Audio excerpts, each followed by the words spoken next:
বিশ্বনবী দেখলেন আমার তো প্রতি সপ্তাহে সপ্তাহে যুদ্ধে আহত সাহাবীদের সেবা দিবে কে? বিশ্বনবী কি খেয়াল করলেন দেখেন, সাআদ ছিল মদিনার বড় ডাক্তার।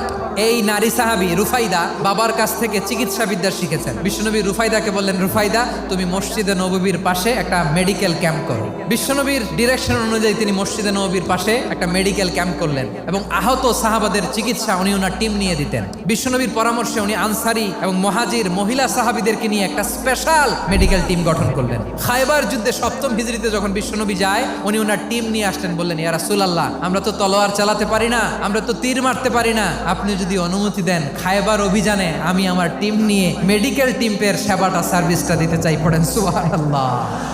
বিশ্বনবী অনুমতি দিলেন, যোদ্ধা সাহাবীদের সাথে মেডিকেল টিম নিয়ে অগ্রসর হলেন। খায়বারের প্রতিটা আহত সাহাবী যারা ইনজুরি শিকার হয়েছেন সবাই রুফাইদা আল আসলামিয়ার এই মেডিকেল ক্যাম্প থেকে চিকিৎসা সহায়তা পেয়েছেন। সুবহানাল্লাহ পড়েন।